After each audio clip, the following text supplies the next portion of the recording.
Olá, estimados alunos. Espero que todos estejam bem. Então, no vídeo de hoje nós daremos sequência à discussão da estrutura das revoluções científicas, capítulo 7. E aí vem a resposta às crises, ou seja, intitulado o capítulo 7 é Resposta à Crise. Ou seja, como que os cientistas respondem às crises que foram anunciadas nos capítulos anteriores. Então, Thomas Kuhn ele parte do pressuposto que, digamos assim, suponhamos que as crises são uma pré-condição necessária para a emergência das novas teorias. E perguntemos então como que os cientistas vão responder a essa sua existência. Então, embora os cientistas possam começar a perder a fé e a considerar outras alternativas, os próprios cientistas eles não renunciam ao paradigma que conduziu à crise. Ou seja, não há essa repulsa ao paradigma. Ou seja, não tratam as anomalias como contra-exemplos do paradigma, embora, segundo o vocabulário de filosofia, estas sejam simplesmente isso. Ou seja, diferentemente de Popper, que diz que a observação ela iria refutar determinada teoria, os paradigmas eles não são refutados por simples observações. Ou seja, a comunidade científica ela vai tentar fazer o quê? Vai tentar salvar esse paradigma de todos os jeitos. Então, acima de tudo, uma teoria científica, após ter atingido o status de paradigma, somente é considerada inválida quando existe uma alternativa disponível para substituí-la. Ou seja, a passagem entre um paradigma a outro, digamos assim, não é um processo tão corriqueiro, tão tranquilo, digamos assim, como que muitas mentes podem talvez imaginar. Então eu defendo uma teoria, vem alguém que refuta essa teoria, então ok, passa a valer a teoria do meu oponente ou da comunidade científica em questão. Aqui a briga é ferrenha, ou seja, a briga é animada. Por quê? Acima de tudo, porque tem muitas questões envolvidas, né? Entre elas, se a gente, uma comunidade decidir rejeitar um paradigma, ela sujeita, ou é sempre decidir, ela decide, ela é obrigada a aceitar o outro. E o juízo que conduz essa decisão envolve, digamos assim, a comparação de ambos os paradigmas com a natureza, bem como com uma comparação mútua. Então, jamais, never, nunca, nunca, em hipótese alguma, haverá dois paradigmas em vigência. Não. Para Thomas Kuhn, não. Então, e tampouco, digamos assim, uma comunidade vai abandonar um paradigma. Esse paradigma não é adequado para a resolução dos problemas e vai ficar sem paradigma. Nem uma coisa, nem dois paradigmas coexistindo e orientando as mesmas atividades, e tampouco uma comunidade científica sem paradigmas. A rejeição de um paradigma na concepção de Thomas Kuhn, e aí a gente pode discutir posteriormente se isso é certo, adequado ou não, envolve sempre necessariamente a adesão a um novo paradigma. E essa adesão, como que a gente escolhe entre os dois paradigmas? Recorrendo, diz Thomas Kuhn na estrutura, à natureza e aos próprios paradigmas, ou seja, há uma comparação entre as propostas apresentadas por cada um deles. Então, nesse sentido, embora seja improvável que a história registre seus nomes, indubitavelmente alguns homens foram levados a abandonar a ciência devido à sua inabilidade para tolerar crise, diz Thomas Kuhn. Ou seja, não é tão famoso, digamos assim, a história da ciência não nos conta quem foram esses sujeitos que deixaram de fazer ciência por não tolerar crises. Mas Thomas Kuhn diz, deve ter, ou é, é, isso sempre existiu. Por quê? Porque não é fácil você estar trabalhando, digamos assim, numa tradição de pesquisa por um longo período e você ter de fazer o quê? Ter de mudar o paradigma. Por quê? Porque aí envolve você aprender uma nova linguagem, você precisa aprender a fazer ciência basicamente novamente. Por quê? A forma como você solucionava os problemas não é adequada. Então, muitos cientistas que se recusam, que são avessos às mudanças E as próprias crises, na maioria das vezes, os Thomas Kuhn eles são deixados de lado e acabam, digamos assim, em parar, digamos assim, aqui jocosamente, nos departamentos de filosofia. Tal como os artistas, os cientistas criadores precisam, em determinadas ocasiões, serem capazes de viver de um modo em um mundo desordenado. Ou seja, isso ele escreve num outro trabalho chamado Atenção Essencial, que diz isso. Ou seja, as crises fazem parte da atividade científica. Elas estão presentes. Ou seja, a ciência normal, a ciência, a atividade científica, por mais que ela busque descrever, regrar o mundo que aí está, há em alguns momentos, alguns episódios onde que esse mundo ele é um tanto quanto caótico, ou seja, ele não se encaixa bem, digamos assim, nos pressupostos teóricos, epistemológicos, metodológicos que o cientista tem. Então os cientistas precisam fazer o quê? Ser criativos para fazer o quê? Para desenvolver teorias capazes de reordenar ou de estruturar de uma forma melhor o mundo que aí está. Então, nesse sentido, rejeitar um paradigma sem simultaneamente substituí-lo por outro é rejeitar a própria ciência. Já falamos isso por quê? Porque na concepção de Thomas Kuhn, a ciência ela é paradigmática, ou seja, a ciência ela sempre é guiada por um paradigma. E esse ato de rejeitar a própria ciência não, esse ato se reflete não no paradigma, mas no homem. Inevitavelmente, ele será visto pelos seus colegas como um carpinteiro que culpa suas ferramentas pelo seu fracasso. Ou seja, aqui Thomas Kuhn ele é um tanto quanto sarcástico, ou seja, não se abandona a atividade científica assim do nada, ou não é um cientista sozinho que vai abandonar a atividade científica. Se ele fizer isso, ele vai ser ridicularizado pelos seus pares. Não vai ser levado em consideração e seu prestígio, sua fama, seus méritos serão questionados.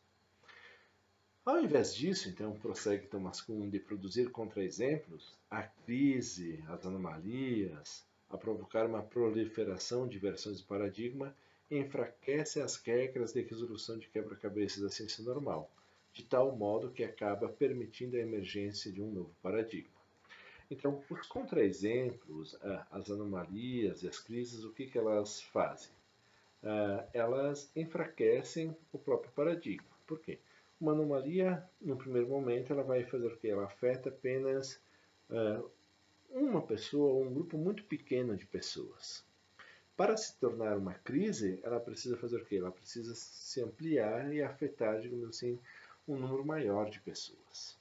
Então, essas crises que possibilitam, digamos assim, especulações que possibilitam, digamos assim, até a criação de teorias ou de possíveis candidatos a paradigmas concorrentes, elas fazem o quê? Elas não refutam o paradigma, mas elas possibilitam, elas enfraquecem as regras do próprio paradigma, elas enfraquecem os acordos, elas quebram, digamos assim, aqueles compromissos comunitários, permitindo, digamos assim, a emergência de um novo paradigma.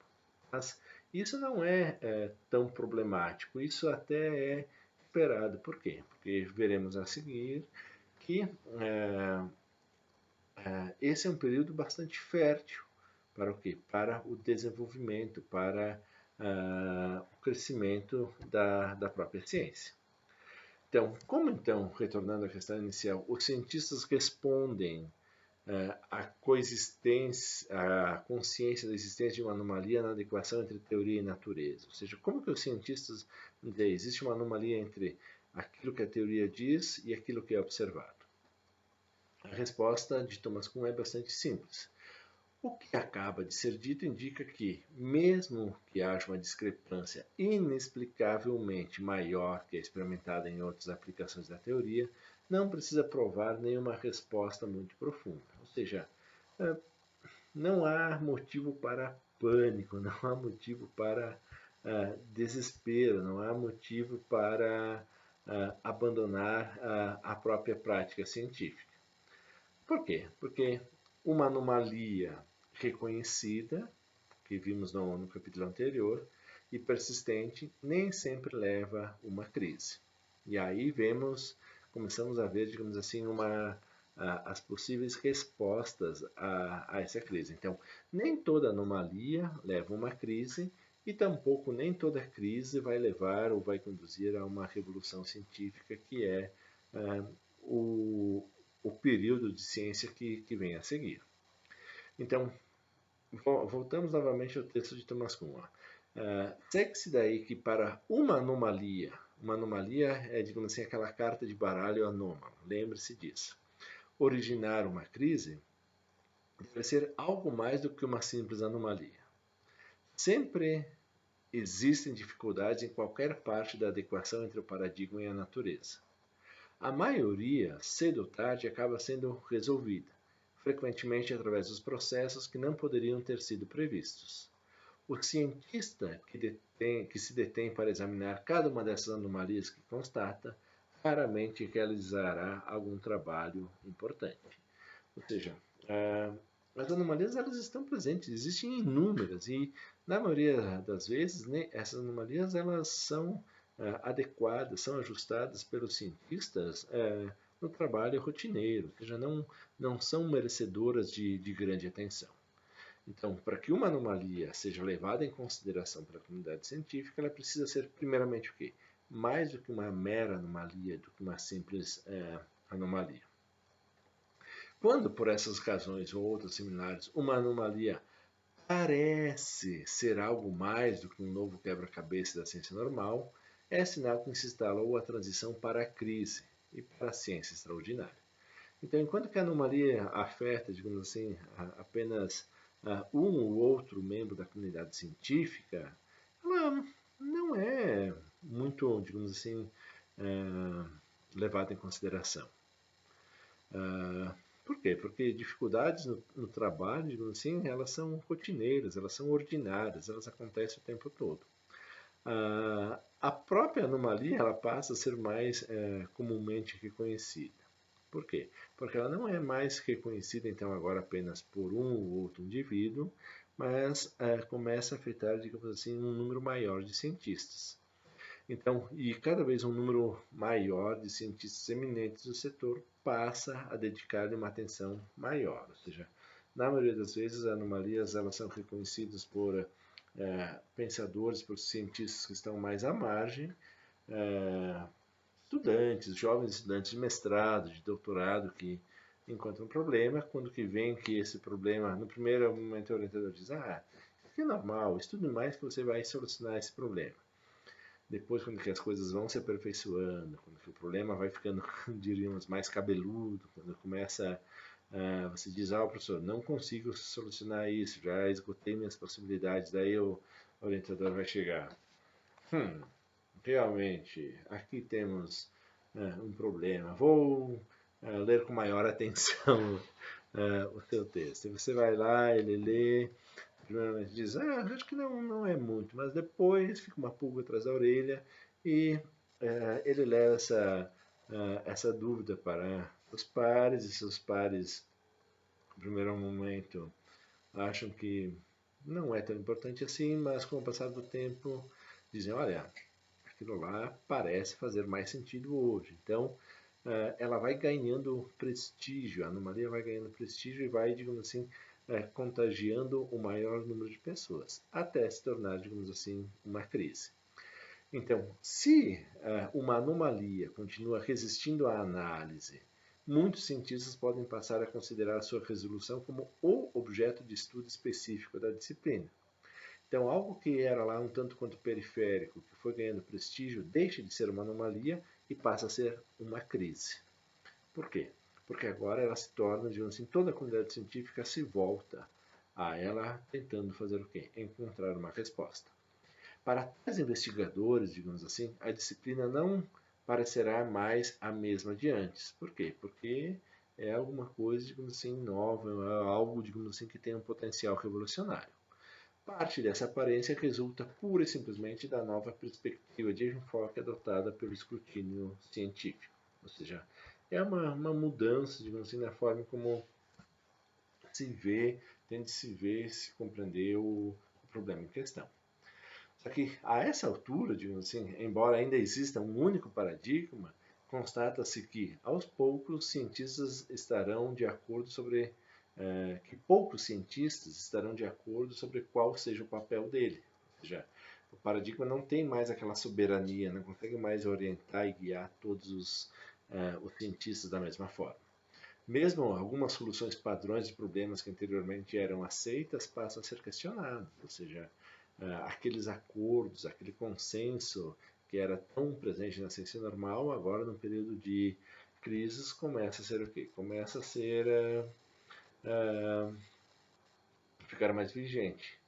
E surge a ideia, digamos assim, de um monstro, de uma colcha de retalhos. Por quê? Porque cada um começa a fazer o quê? Tentar solucionar de uma determinada forma. Pensem aqui no Frankenstein, pensem numa colcha de retalhos, onde que você tem até circula, digamos assim, na internet um trabalho feito em grupo, ou seja, só que começa lá o desenho de um cavalo lindo, espetacular, e no final sai, digamos assim, um pangaré, ou seja, por quê? Porque não há, digamos assim, uma harmonia, não é um trabalho sincronizado, é um trabalho feito onde cada um tenta fazer o quê?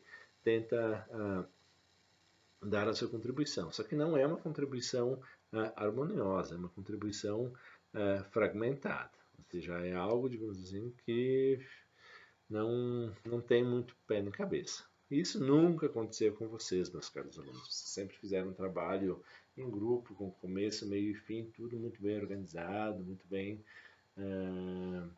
instituído.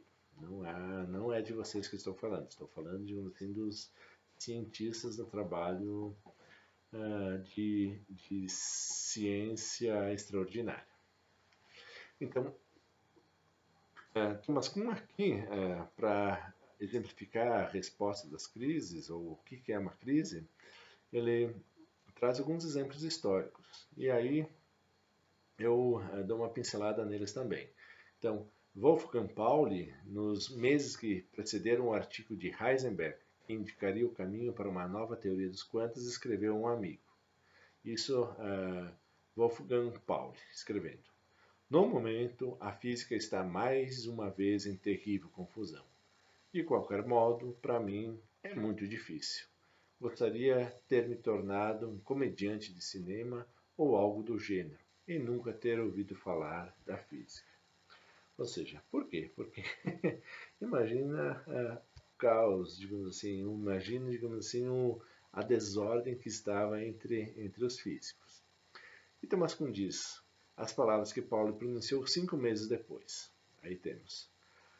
O tipo de mecânica proposta por Heisenberg desenvolveu-me a esperança e a alegria de viver. Sem dúvida alguma, ela não proporciona a solução para a charada, mas acredito que agora é possível avançar novamente. Ou seja, aqui, teoricamente, a passagem de um período de crise trazida, digamos assim, pela teoria, pelo artigo de Heisenberg, até, digamos assim, a dissolução, até, digamos assim, a explicação e o aparecimento, digamos assim, dessa proposta da mecânica de Heisenberg, é o que? É relativamente rápida. 5 meses, digamos assim, já havia, digamos assim, quase que pacificado a comunidade dos físicos em relação à proposta da teoria apresentada, mas não, na maioria das vezes não é tão pacífico assim, não é tão rápido assim. Ok?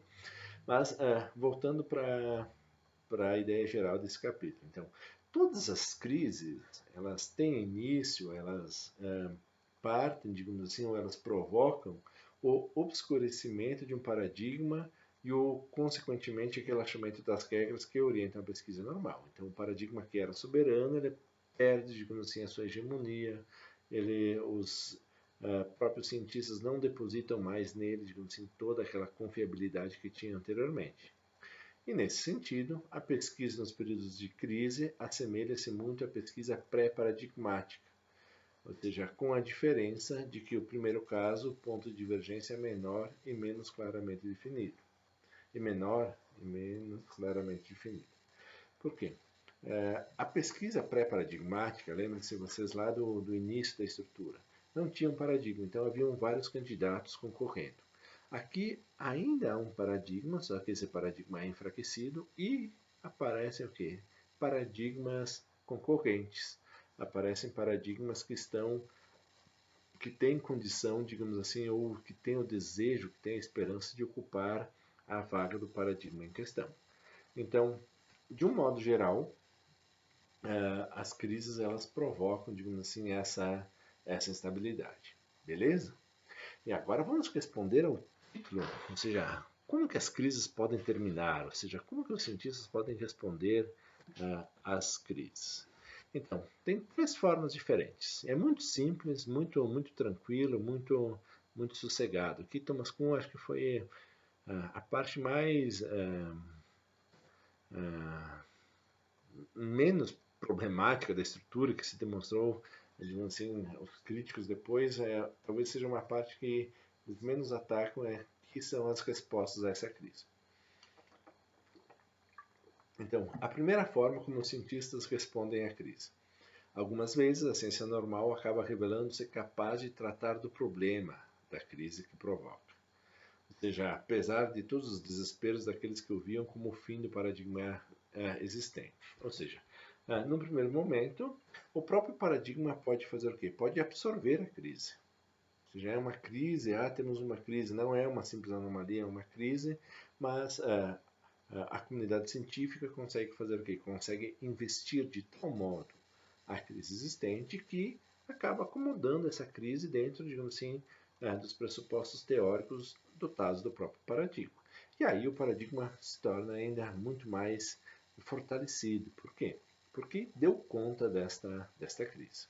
Então, a primeira forma é o quê? A crise pode ser absorvida pelo próprio paradigma. Segunda forma, em outras ocasiões, o problema resiste até mesmo às novas abordagens aparentemente radicais. Neste caso, os cientistas podem concluir que nenhuma solução para o problema poderá surgir no estado atual da área de estudo. O problema recebe então um rótulo e é posto de lado para ser resolvido por futuras gerações. Ou seja, os cientistas tentam, investem tempo, recurso, tentam, digamos assim, de todas as formas solucionar esse problema e não conseguem. Tem disso? Tem muito disso. Ou seja, muitos problemas contemporâneos eles foram previamente identificados lá por cientistas no início da Idade Moderna, muitas vezes até pelos, não apenas cientistas, pelos filósofos, pelos pensadores de outros períodos históricos. Os problemas estão lá atrás ainda e não foram adequadamente solucionados. Mas então, qual é a segunda forma? A comunidade científica rotula, diz, aqui temos um problema, é um problema legítimo, é um problema interessante, mas nós não temos, digamos o quê? Uma infraestrutura ou os mecanismos, a possibilidade de solucionar nesse momento. Nós estamos cientes de que é um problema interessante, mas nós não podemos solucionar agora. Então, as novas gerações poderão fazer o quê? Poderão se dedicar a ele. É uma forma de responder a uma crise. Alguns diriam, mas está fugindo. Tudo bem, não soluciona o problema, mas está ciente desse problema de que, e deixa o espaço, deixa um terreno fértil para outros solucionarem. E, finalmente, a terceira forma de responder à crise, no caso que mais nos interessa aqui, que uma crise pode terminar com a emergência de um novo candidato a paradigma com uma subsequente batalha por sua aceitação. Ou seja, aqui um novo paradigma pode gerar aquilo que será chamado depois de revolução científica. Ou seja, o paradigma, a crise pode fazer o quê? Pode levar a comunidade científica a mudar, a trocar, a substituir o paradigma em questão. E aí tem, digamos assim, um desdobramento, uma nova forma de compreender a própria ciência. Por quê? Porque a própria transição de um paradigma em crise para um novo, do qual pode surgir uma nova ciência normal, está longe de ser um processo cumulativo através de uma articulação do velho paradigma. Ou seja, esse processo de passagem entre o paradigma em crise para o novo paradigma não é um elemento simples, não é, digamos assim, um fenômeno, não é, algo que pode ser explicado, digamos assim, é, argumentativamente, não há provas, na maioria das vezes, cabais que dizem, ó, devemos abandonar este paradigma para aceitar outro. Não. Infelizmente, Thomas Kuhn está ciente disso. E na tentativa de explicar isso, ele recorre, digamos assim, a alguns exemplos da Gestalt, ou seja, a mudança, as mudanças na forma de compreender e ver o mundo. Acima de tudo, algumas mudanças, alguns exemplos, algumas figuras que são muito conhecidas na ilusão de óptica, por exemplo, quando você vê, acho que todos vocês depois vejam os slides aí, eu trago algumas figuras como uma figura onde que você identifica, por exemplo, um pato e um coelho, ou seja, uma figura onde que você consegue identificar uma pluralidade de animais contidos nessa figura. Uma outra figura onde que você é desafiado a ver uma moça nova, uma moça velha na mesma figura. Ou seja, esse exemplo dessa mudança de Gestalt aqui é utilizado por Thomas Kuhn para explicar, digamos assim, um salto na forma de ver, compreender e explicar o mundo. Não há, digamos assim, um processo lógico, não há um processo racional, não há um processo de provas que consiga fazer com que aqueles indivíduos que trabalhavam no antigo paradigma passem a trabalhar no novo.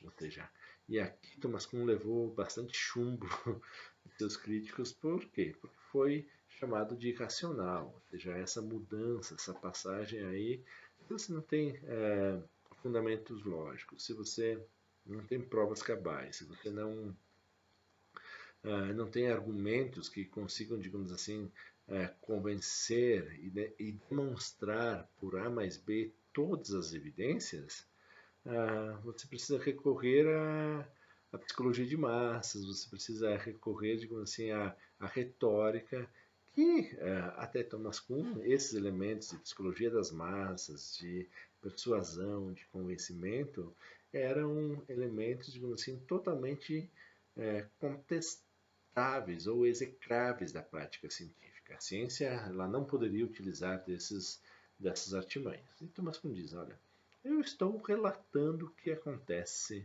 na ciência. Não estou aqui fazendo uma ciência prescritiva, não estou prescrevendo como que a ciência deve ser. Eu estou descrevendo como que a ciência é.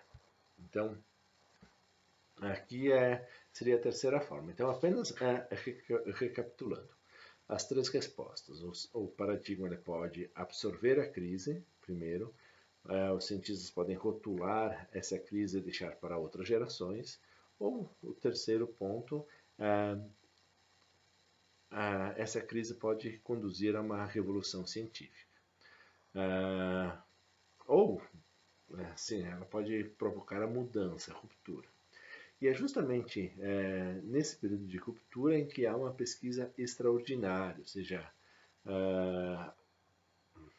uma pesquisa muito intensa. Creio que é sobretudo nos períodos de ciência de crises reconhecidas que os cientistas se voltam às análises filosóficas por meio para resolver as charadas das suas áreas de estudo. Em geral, os cientistas não precisam ou mesmo desejam ser filósofos. Aqui vem um pouco do senso de humor de Thomas Kuhn, que diz, olha, quando que a ciência está no seu período normal, os cientistas trabalham, digamos assim, solucionando os quebra-cabeças, ou seja, sem muita especulação metafísica, sem muitas inquietações filosóficas. Mas quando que o bicho pega, digamos assim, quando que é um período de ciência revolucionária, quando que é um período de crises, aí sim, aí as discussões elas precisam aparecer. Essas discussões são basicamente inevitáveis. E, por serem inevitáveis, há sim divergências, ou seja, há divergências. Essa transição nunca é pacífica, essa transição nunca é 100% consensual. Ou seja, não é possível estabelecer um acordo tão firme quanto havia, digamos assim, no período de ciência normal. Então, em síntese, a transição para o novo paradigma é uma revolução científica, tema que estamos finalmente preparados para abordar daqui para diante. Ou seja, chegamos, enfim, ao ponto que dá nome ao próprio livro de Thomas Kuhn, A Estrutura das Revoluções Científicas. Ou seja, o capítulo 8 vai tratar justamente da natureza e da necessidade dessas revoluções. Então, até aqui nós vimos, digamos assim, o caminho, o trajeto para se chegar às revoluções científicas. Voltando e sintetizando o capítulo 7, então, existem as anomalias elas estão presentes na atividade científica, na maioria das vezes elas são imperceptíveis, os cientistas lidam com elas muito bem, ou seja, não tem maiores problemas. Uma anomalia, para ser levada em consideração, ela precisa ser mais que uma anomalia, ela precisa afetar um grupo maior de profissionais. Então ela tem essa natureza especial. Só que uma anomalia não necessariamente vai produzir uma crise. E assim também, a diferença de uma anomalia para uma crise é o número é a sua natureza e o número de pessoas que vão lidar com ela. Ao mesmo tempo, uma crise não vai necessariamente gerar uma revolução científica. Por quê? Porque uma crise pode ser solucionada pela comunidade científica, ela pode ser rotulada e deixada de lado para que outras gerações lidem com ela, ou finalmente uma